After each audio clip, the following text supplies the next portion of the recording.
Gibson, and I'm the principal designer and founder of AKG Design Studio. At AKG, we believe that exceptional design isn't luxury, it's the foundation for better life. Here, we specialize in creating high impact functional spaces that are uniquely tailored to our clients' success and well being. And that is exactly what this show is all about. So, join me here each week on Design Tips and Sips as I walk you through functional and style tips, project deep dives, and key design concepts we use every day here at the studio. Ready to elevate your space and your lifestyle? Grab your sips and let's get started. All right, design enthusiasts, thank you for joining me today. And I am sipping some Prosecco in honor of our guest, Marina, that Prosecco is one of her favorite drinks. So, cheers. Buckle up for another episode where we are going to sip and talk about awesome design tips. And so, let's get going. All Thanks right, for Marina, sipping Marina, Marina. prosecco. Yes, thank you so much for joining us today. And let me tell you a little bit about Marina. She's a certified interior designer and Feng Shui practitioner working in New York and New Jersey. She blends aesthetics, functionality, and practical feng shui principles to create spaces that foster harmony and balanced energy. She is a vegan designer with lead and well AP professional. She prioritizes eco-friendly, cruelty-free interiors. Maria contributes regularly to articles on wellness and design all around the world. She also leads and holds leadership position with the ASID and also in the Feng Shui Guild. So I'm really excited to talk to her about everything that is Feng Shui today. So today we are going to be talking to Marina about everything Feng Shui at your home. So Marina, please also take a minute to introduce yourself, say hi, and welcome to the show. Thank you so much for a lovely introduction. Happy to be here to contribute to your YouTube channel. So I do have tea as my preferred drink of choice, as it is Perfect. early. And after a long travel journey last night, I needed some tea. Oh no, I totally understand it. I understand it. Absolutely. So tell me a little bit, what is feng shui?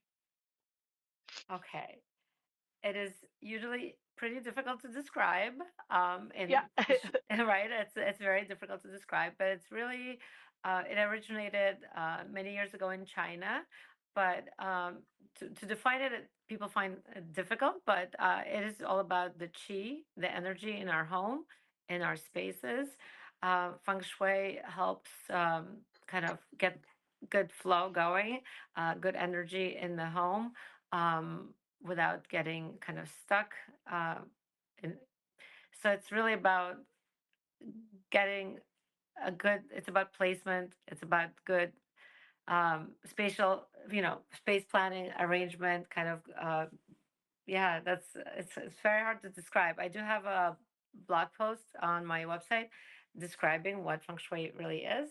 If anybody wants to, have a read. Yeah, but it's all about the energy, right? And bringing not weird, bring good energy to your house and talk about how you can use that feng shui in your home and bring that awesome energy to your space, right? Right, right. I mean, that's done for, on purpose. And of course, that's a little, you're not planning to do that in your home here, but it's all about kind of using common sense. It's very practical. There's definitely schools of feng shui, depending on what you want to look at. There's Compass School. I follow the BTB feng shui school, which looks at the energy map, which is called the Bagua map. So that's what I Hmm. follow. I kind of overlay it over the home or an office, whatever space we're looking at. It doesn't have to be residential, it could be commercial as well.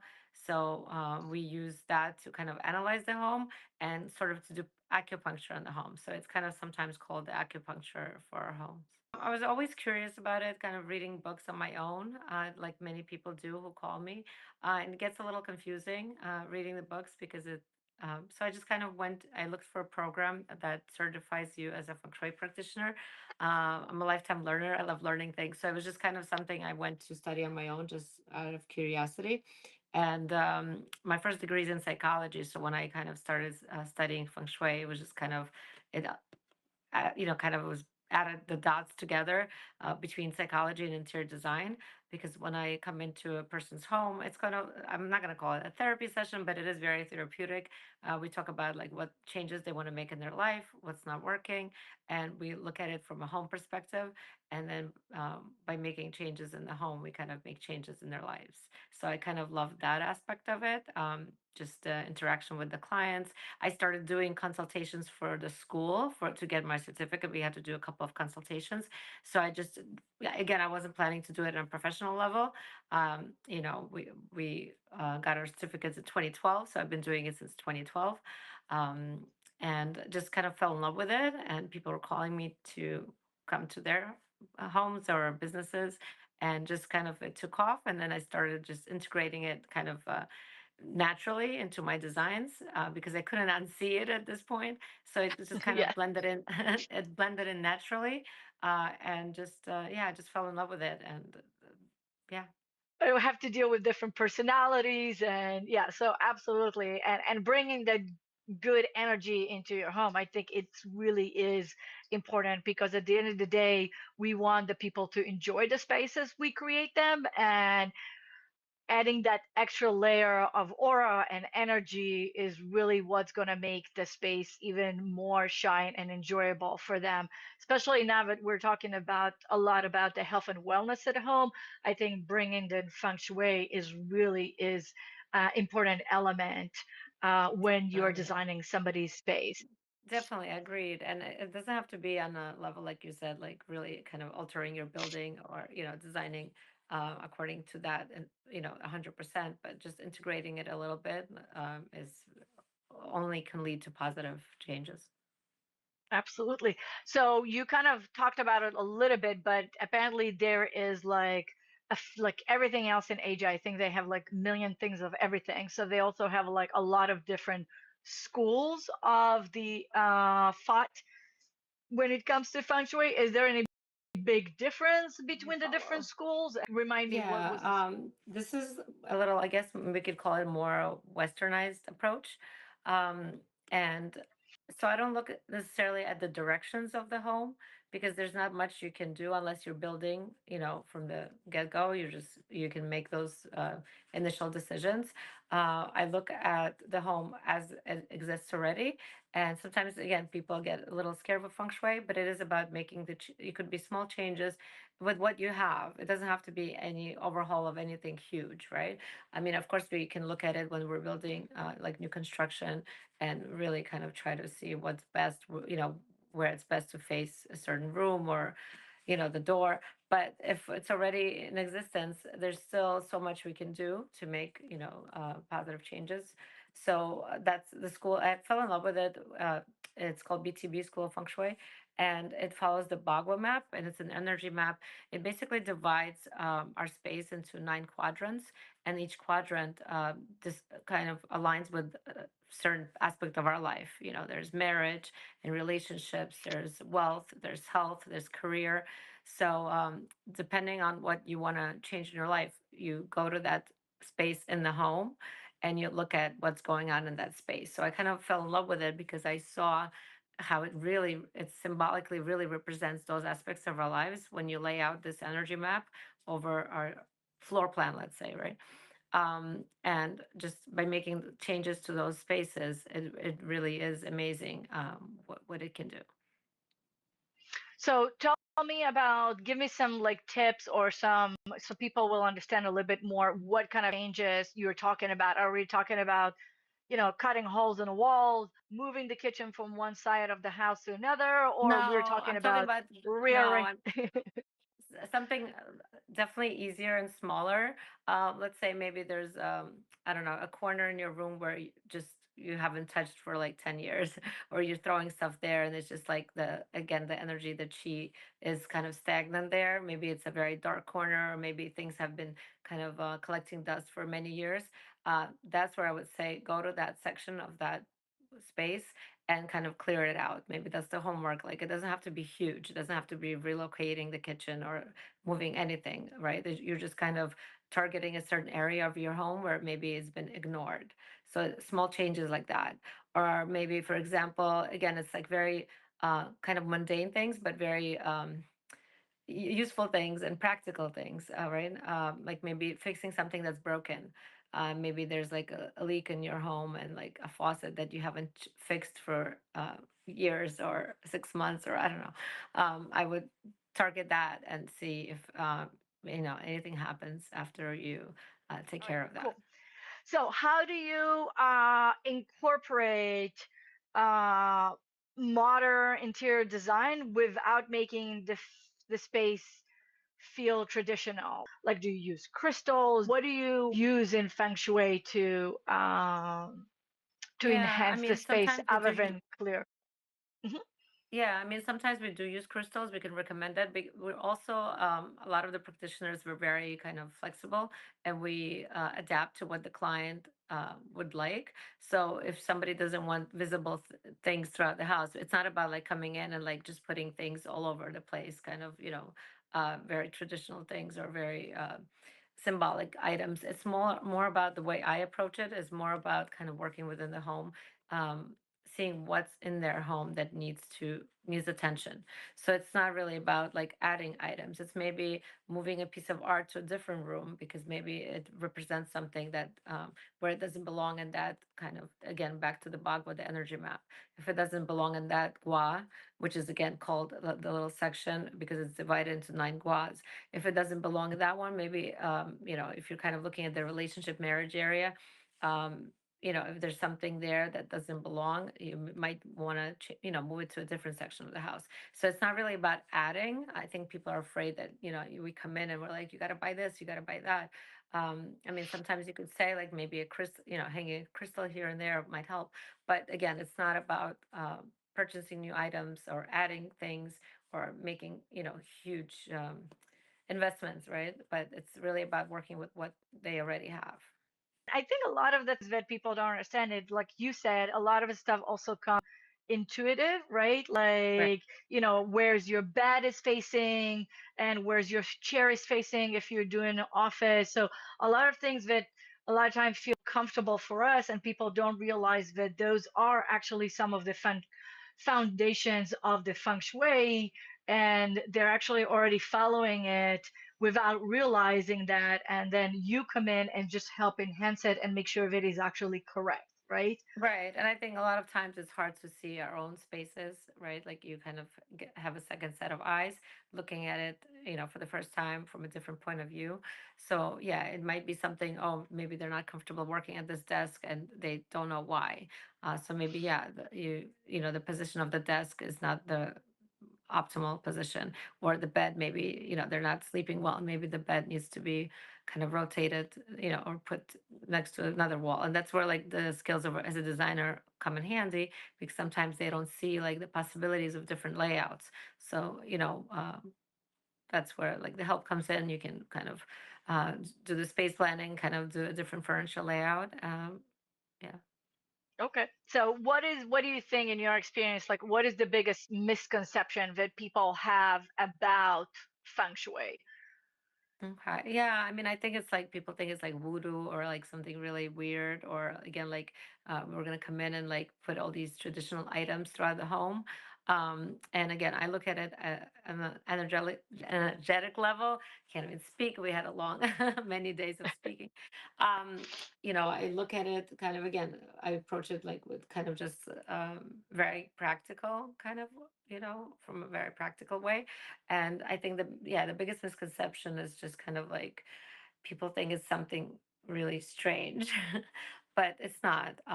Again, there are cures that we have that are kind of taught from teacher to student and so on, but it doesn't always have to be applied. Again, it could be kind of, again, very simplified version that could still make a big impact. Okay. Do you have any design tip, anything that we can let our viewers about a kitchen, something that they can should think about it when they are planning their kitchen, or if they already have their kitchen, something they can easily change very quickly to make the kitchen a little bit more. Hmm. I mean, it's all about the command position too, and when it comes with bedrooms, offices, and kitchens. But sometimes it's a little tricky if you know you're at the stove and your back is facing the door, for example.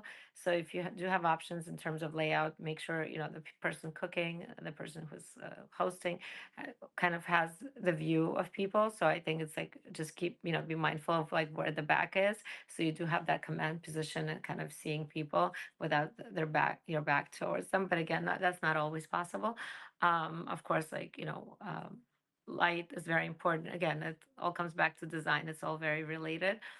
Make sure it's the surfaces are not too pointy where you're kind of walking into it like jagged edges. Maybe something softer, curvy. And again, there's so much into it. It's about how the materials play together, the colors. There's it's a kind of it's a whole orchestra of things, right? Everything has to work well together in terms of materials, finishes, and colors, everything. Okay. So give us just a little bit of a taste of how is a feng shui consultation with you goes. Like, what do you do? Do you have to be in the space? Can you do it virtually? What do you do? What do you ask your client to tell you? Just give us a little bit of taste of what it looks like to have a feng shui consultation. Sure.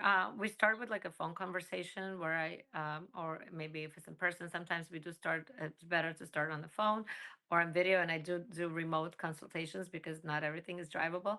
I do drive if it's within the tri state area, New York tri state area, but otherwise, I've done many consultations virtually. And those are fine as well because everything's available on video. But it starts with, kind of conversation of why they called me, what they want to improve, what areas of the home need help with, or areas, aspects of their life that they would like to improve. Let's say maybe they're looking for a job. Um, so, and then I ask them for their address, for any photos that are available. I look up the address to see again from like the aerial view, the bird's eye view, kind of like where their home is. I look at the if floor plans are available. Those are always great to look at beforehand. So I ask if if they have floor plans or if they can draw one up for me. I look at the floor plan and if any photos they would like to send. And then if I come into their home, in person, again, we chat about what they would like to improve.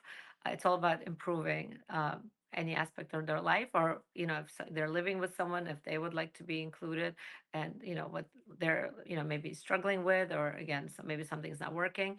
And then we walk around the home, kind of like a detective. Let's call it a feng shui detective. I think that's my future Excellent. I love username. it. The But feng shui detective. right, I'm like, right?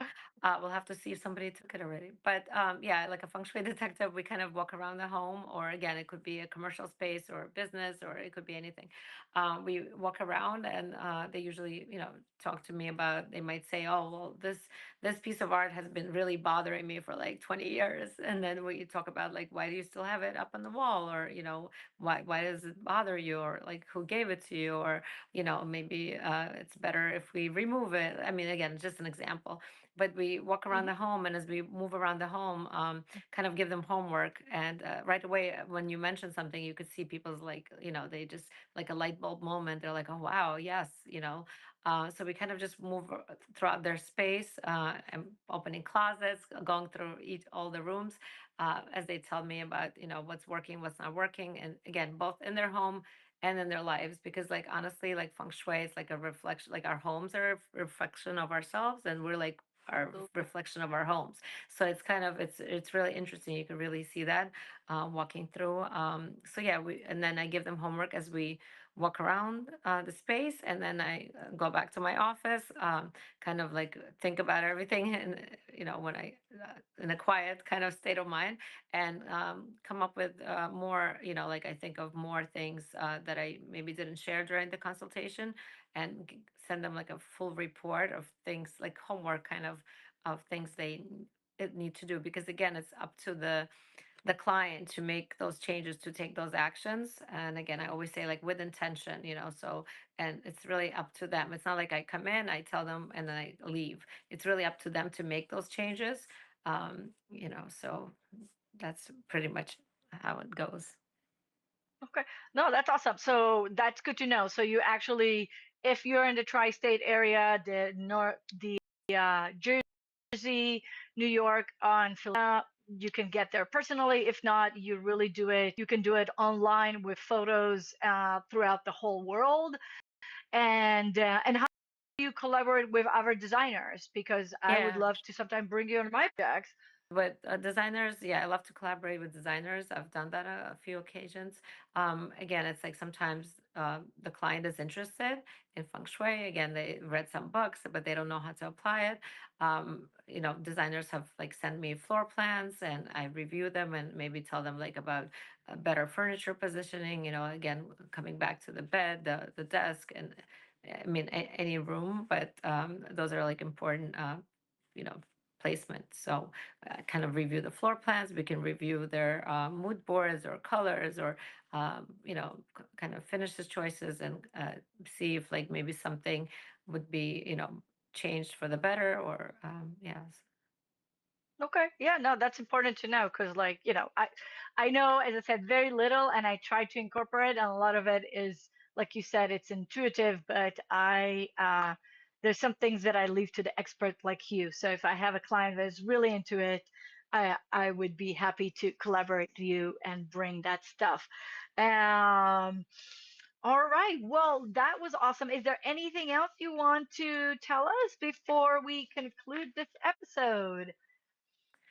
Good question. I mean, thank you for having me here. And I would say if anybody's interested in feng shui, or they're ready to start, then try it out. I would say just maybe go to, that corner of your home, and see what, maybe a spot that you've been kind of ignoring and wanting to do something about. I would just say, like, start with that, and see what happens. All right, perfect. Well, thank you, everybody. Thank you, Marina, for joining us today. And I appreciate you Yes. all coming to our show today. Again, I'm Anna Gibson with AKG Design Studio. If you want to be a host like Marina on our show and you have some amazing content to share with our viewers about design, wellness, and health, please email me at info at AKG Design Studio. If you loved our YouTube show, make sure you subscribe and ring the bell to make sure you know when is the next episode is coming. And if you love us, because I know you do, please make sure do not keep us a secret, and share it with the world. Share it with anyone that you think is going to be interested in this topic. And until next time, cheers.